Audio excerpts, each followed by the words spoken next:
Hello bachcho, let's read the question. The question is a source-based question from National Exam Europe. Let's read about it. Question says read the information below and answer the questions that follow. आपको information को पढ़ना है और questions के answer देने हैं. So let's read. Equality before the law did not necessarily stand for universal suffrage. कहते हैं अगर हम equality बराबरी की बात करते हैं लॉ के सामने तो इसका मतलब ये नहीं कि सबको universal suffrage right to vote दिया जाए. You will recall that in revolutionary France, which marked the first political experiment in the liberal democracy, the right to vote and to get elected was granted exclusively to the property owning man. कहते हैं अगर आपको थोड़ा सा याद हो तो French revolution के टाइम के ऊपर जब पॉलिटिकल गवर्नमेंट हमारे पास पॉलिटिकल एक्सपेरिमेंट हुआ, पहला एक्सपेरिमेंट हुआ, डेमोक्रेसी बनाएगी, लिबरल डेमोक्रेसी बनाएगी, तो वहां पे राइट टू वोट हर पर्सन को नहीं दिया गया था. राइट टू वोट सिर्फ उन लोगों को दिया गया था जिनके पास प्रॉपर्टी थी और वही लोग जो है आगे इलेक्शन में भी खड़े हो सकते थे. Men without property or all women were excluded from political rights. ठीक है, जिनके पास प्रॉपर्टी नहीं थी और women इनको राइट टू वोट से political right से इनको एक्सक्लूड रखा गया, दूर रखा गया. इन द इकोनॉमिक स्फीयर, अगर इकोनॉमिक स्फीयर की हम बात करते हैं, liberalism stood for the freedom of markets and the abolition of the state imposed restrictions on the movement of goods and capital. Economic sphere में लिबरलिज्म का meaning क्या है?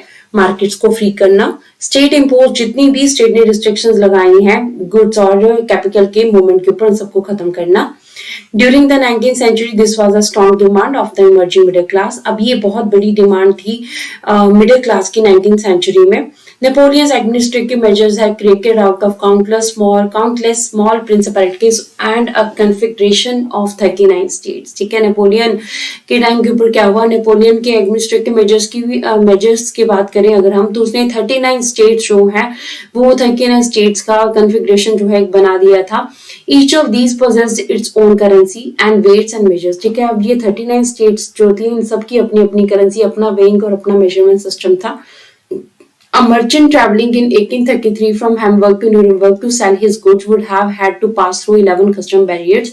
अगर कोई मर्चेंट हैम्बर्ग से न्यूरेमबर्ग तक आ रहा था 1833 में, तो उस टाइम के ऊपर उसे 11 कस्टम बैरियर्स को जो है क्रॉस करना पड़ता था. एंड पे custom duty of about 5% at each one of them. ठीक है, 11 आपको कस्टम बैरियर्स को क्रॉस करना है और हर कस्टम बैरियर के ऊपर आपको 5% जो है वो कस्टम ड्यूटी देनी है. अब duties were often divide according to the weight and measurement of the goods. ठीक है, अब ड्यूटी भी जो आपको जो चार्जेस भी देने हैं वो भी हर जो भी गुड्स आप लेके जा रहे हो उसके वेट के ऊपर डिपेंड करता है, उसके मेजरमेंट पे डिपेंड करता है. As each region had its own weighing and measure system. ठीक है, हर रीजन का अपना वेट और अपना मेजरमेंट का सिस्टम था. This involve time consuming calculation. ठीक है, जिसमें बहुत ज्यादा टाइम कंज्यूम होता था, टाइम खराब होता था.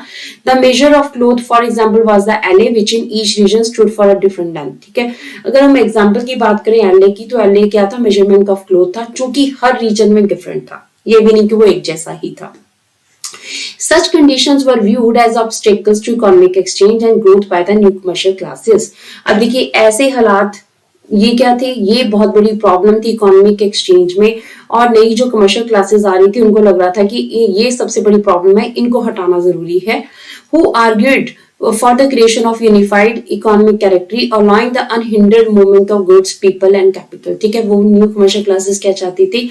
एक यूनिफाइड सिस्टम बनाया जाए, इकोनॉमिक कैटेगरी प्रॉपर बनाई जाए, इसमें सारा सिस्टम प्रॉपरली यूनिफाइड किया जाए. अब अनहिंडर्ड मूवमेंट मतलब जो मूवमेंट गुड्स की मूवमेंट हो रही है तो उसके ऊपर कोई भी रुकावट ना हो, वो फ्रीली अपना काम करे, लोग अपना काम करें, एक जगह से दूसरी जगह तक जाएं, गुड्स भी फ्रीली मूवमेंट करें और पैसा कैपिटल भी फ्रीली मूवमेंट करें.